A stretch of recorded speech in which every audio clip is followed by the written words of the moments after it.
Bonjour à tous, bienvenue dans votre journal. Dans l'actualité aujourd'hui, on parle manifestation avec la 6e journée de mobilisation qui a réuni de nombreux manifestants aujourd'hui.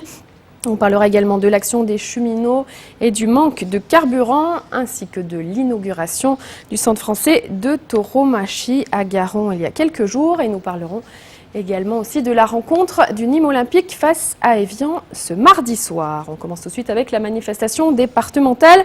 Record battu, 3,5 millions de manifestants à travers la France. C'est le chiffre annoncé par la CGT pour ce mardi 19 octobre. Une mobilisation record à la hauteur de celle du 12 octobre dernier. À Nîmes, grosse journée de mobilisation également. Aujourd'hui, 10 000 manifestants selon la police et 35 000 se sont déplacés selon la CGT pour protester contre la réforme des retraites. Retour sur cette journée avec Olivier Michel. Mobilisation en hausse pour la 6e manifestation nîmoise contre la réforme des retraites. Même si la bataille des chiffres demeure, avec selon les organisateurs 35 000 personnes et selon la police 10 000, ce dernier chiffre a sur un même parcours bien augmenté, puisque mardi dernier, ils étaient 8 000 à manifester selon la police. Bien, je manifeste pour l'avenir de mes enfants, de mes petits-enfants. Nous, on a eu la chance d'avoir une retraite, mais je ne crois pas que ça vienne. Et puis pas seulement pour les retraites, pour l'ensemble de l'œuvre de M. Sarkozy. À la veille du vote par le Sénat, cette manifestation n'aurait rien d'un baroud d'honneur pour les syndicats. Surtout pas un baroud d'honneur, c'est un nouvel avertissement très important vis-à-vis de ce gouvernement qui doit une fois pour toutes ouvrir de réelles négociations et arrêter de rester arc-bouté comme il est depuis maintenant des mois et des mois. Eh bien écoutez, regardez vous-même, au bout de la 6e journée, on est encore là, on est aussi nombreux partout en France. Les jeunes nous ont rejoints, ils ont leurs revendications aussi. Alors baroud d'honneur, je ne sais pas, mais en tous les cas, regardez la mobilisation, elle est toujours là. Donc ça veut dire qu'on est déterminé, qu'il y a absolument des choses qu'il faut faire reculer et il y a des choses qui ont été prises, des amendements qu'il faut encore faire passer par les sénateurs. Je pense que c'est encore possible, c'est pour ça qu'on est là. Il faut dire que les lycéens ont depuis une semaine rejoint le mouvement. Un mouvement qui, malgré les vacances, pourrait ne pas s'essouffler avec l'arrivée des étudiants. On a fait une assemblée générale aujourd'hui en fac. On a vu que les étudiants voulaient suivre le mouvement. Et moi je pense pas qu'il va s'essouffler durant les vacances. C'est justement les étudiants à mon avis qui vont plutôt relancer la chose plutôt qu'un mouvement qui va s'essouffler. Et autre mouvement de protestation avec une action matinale. Celle-là, les cheminots nîmois ont mené une opération péage gratuit à la sortie Nîmes-Ouest de l'autoroute A9. Franck Chassagnon. Bonjour, c'est une opération péage gratuit. On fait un mouvement pour la réforme contre les retraites. Tôt ce matin, ce sont les cheminots qui ont ouvert le bal entre 7h et 8h30. Ils ont mené une opération péage gratuit à la sortie Nîmes-Ouest de l'autoroute A9. Après plusieurs jours de grève, les actions commencent à se radicaliser. Malheureusement, la surdité du gouvernement et un déni de dialogue social nous entraînent à devoir avoir de telles actions. Il faut quand même rappeler que les organisations syndicales ont été reçues qu'une seule fois dans le cadre de cette réforme, en amont, sans connaître le contenu de la réforme, juste des bilatérales pour discuter, mais sans connaître le contenu. C'est une surdité complète du gouvernement. Au même moment, un autre groupe de manifestants a condamné les entrées du marché-gare. Une cinquantaine d'entre eux a notamment bloqué les camions de la société Sodexo, une entreprise spécialisée dans la distribution de repas scolaires. Une nouvelle action qui a pour seul objectif paralyser l'économie du pays. Pour mettre en difficulté l'activité économique, puisque vous savez, il y a aussi les raffineries, il y a aussi les cheminots, tous les corps de métier, pour dire ça suffit, on ne veut pas de cette casse du droit à la retraite et on oppose cette détermination-là au gouvernement et particulièrement aux sénateurs pour qu'ils arrêtent, cette casse. Bloqué une partie de la matinée, de nombreuses cantines n'ont pas pu être livrées. Du coup, le menu a été modifié. Les responsables de la filière ont prévu de distribuer exceptionnellement aujourd'hui des repas froids. Et hier, les cheminots ont bloqué une bonne partie de la journée les dépôts de carburant de Port-la-Nouvelle et de Frontignan. À Frontignan, les manifestants ont été délogés dans le calme par les forces de l'ordre. C'est aujourd'hui le personnel du dépôt qui a pris le relais en faisant grève ce mardi. Le centre de stockage de carburant est donc encore aujourd'hui à l'arrêt. Du coup, dans les stations, le carburant commence à manquer. Mais le préfet du Gard assure que les pompes à essence seront réapprovisionnées. Il en appelle au bon sens de chacun. Et pour la journée de demain, mercredi, perturbation encore dans les transports, cette fois-ci du côté de la SNCF, avec 45% des circulations pour les TER qui seront assurées par des trains et des autocars de substitution. 60% des TGV circuleront contre 40% pour les corails. Et en ce qui concerne la réforme des retraites, en marge du sommet franco-germano-russe à Deauville, Nicolas Sarkozy a lancé un appel à la retenue, rappelant sa détermination à mener jusqu'au bout la réforme phare de la fin de son quinquennat. Il a ajouté même que le plus grand débordement serait de ne pas faire son devoir et de ne pas prévoir le financement des retraites. Le vote définitif de la réforme est prévu demain au Sénat. On parle action humanitaire maintenant avec Val-de-Gour qui lance une action à Meknès. Humanim, une association du quartier de Val-de-Gour, organise et prend en charge le voyage et l'hébergement de 2 sapeurs-pompiers nîmois qui effectueront une formation de secourisme pour des éducateurs d'un orphelinat à Meknès au Maroc. Des échanges réguliers existent entre les 2 villes jumelées de Nîmes et de Meknès et c'est lors d'une expédition précédente que l'association s'est rendue compte des besoins urgents en formation aux gestes de premier secours. Explication avec Franck Chassagnon. L'association Unanime, depuis plusieurs années, amène du matériel dans un orphelinat à Meknès. Et lorsqu'ils sont allés sur place l'année dernière, se sont rendus compte que sur un accident bénin, le personnel qui était sur place n'avait pas la formation en premier secours.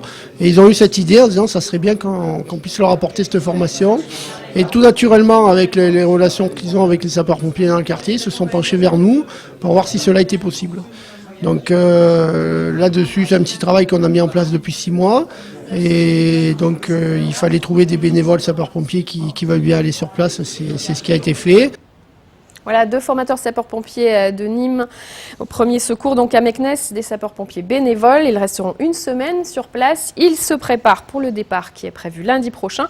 Le retour, lui, se fera le vendredi 29 octobre. On parle tauromachie avec l'inauguration du Centre français de tauromachie dans les arènes de Garon après l'annonce de sa réouverture le 13 septembre dernier par Christian Le Sûr. Il avait suscité quelques inquiétudes, notamment du côté des 2 autres centres de formation de tauromachie nîmois. Retour donc sur cette inauguration avec Alain Bellon. Le Centre français de tauromachie a eu une 2e inauguration dans les arènes de Garon. Il y a 27 ans, Christian Le Sûr ouvrait cette école si particulière. Elle forme de futurs toreros. Pour son directeur, la pratique et la théorie sont indissociables.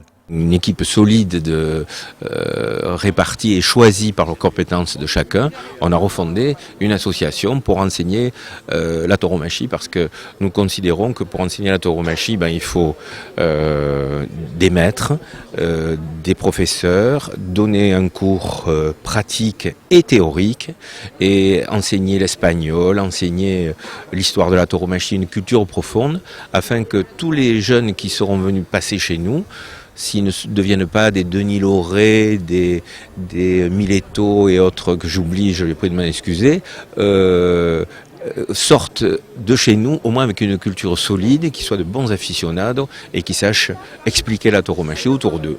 Aujourd'hui, 2 écoles officient sur le bassin nîmois. Le devenir de l'une de ces écoles risque de se jouer dans les arènes. C'est la rentrée scolaire pour les écoles de tauromachie ces jours-ci. Eh bien, il faut voir comment les choses se passent. Et ensuite, ces 2 écoles vont vivre. Ensuite, il y a des aides publiques qui sont données aux associations les plus efficaces, les plus en conformité avec les règles communément admises de leur domaine de prédilection. Et puis, il y a aussi Graines de Torero, qui est gérée par l'AGLO, ce qui est une autre échelle. Eh bien, à ce moment-là, chacun étudiera les dossiers, verra les réalités, verra les succès, le sérieux des choses, et il sera décidé en son temps. Pour cette rentrée 2010-2011, Nimétropole a fait son choix. Extrait de l'émission de Tindido du 13 novembre. Il n'y a pas du tout de changement pour nous. Il n'y a pas photo. L'année prochaine, on recommence donc la saison 2011 avec Brigitte Dubois. On va en discuter avec les collègues élus, dont très nombreux m'ont appelé pour m'apporter leur soutien quand ils ont vu ce qui se préparait au niveau du centre français de tauromachie. Et je voudrais dire à Christian que je regrette un peu son attitude. C'est vrai qu'il va un peu vite. Il faut penser qu'il y a des élus. Les élus sont responsables. C'est eux qui décident et ce ne sont pas les associations. Le Centre français de tauromachie devrait publier les cours théoriques de Christian Le Sur sur Internet. Une première dans le mondial de la formation tauromachique.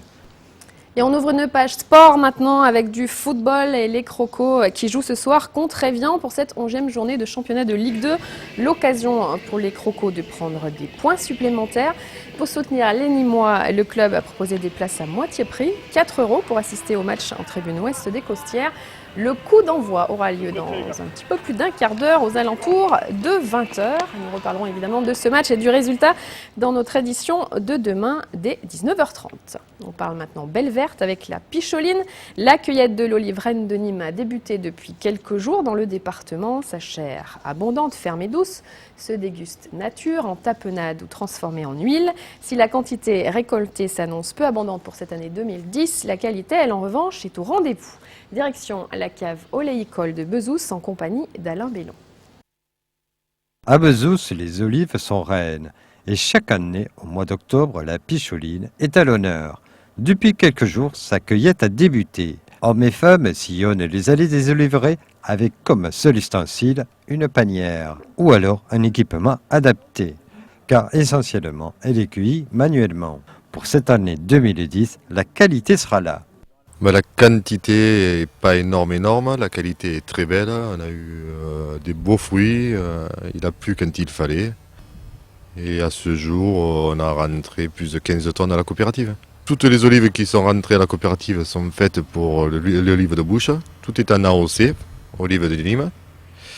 Et tout ce qui sera récolté à partir du mois de novembre-décembre partiront pour l'huile. Les 17 coopérateurs de la coopérative oléicole de Bezous ont ramassé en 2009 19 700 kilos. Toutes ont suivi un parcours bien précis. Toutes les petites olives, le calibre 3 et 4 nous sert à faire de la tapenade.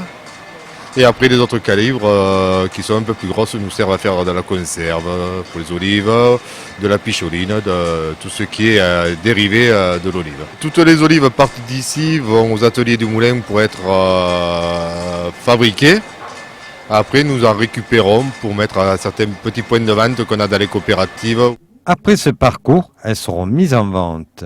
Mais cette année, il y aura une particularité. Et surtout les pots d'olive que vous verrez, maintenant il y aura marqué cave oléicole de Bezous. Voilà pour l'essentiel de l'actualité de ce mardi 19 octobre. Votre programme à suivre sur Télémiroir, ce sera bien sûr Noir et Blanc en compagnie de Patrick Mallet et de ses nombreux invités pour revenir sur la finale des As en compagnie notamment de Loïc Ozol. C'est aux alentours de 21h. À 20h30, c'est la rediffusion du JT et à Croco Hebdo, là tout de suite après. Et bonne soirée en notre compagnie.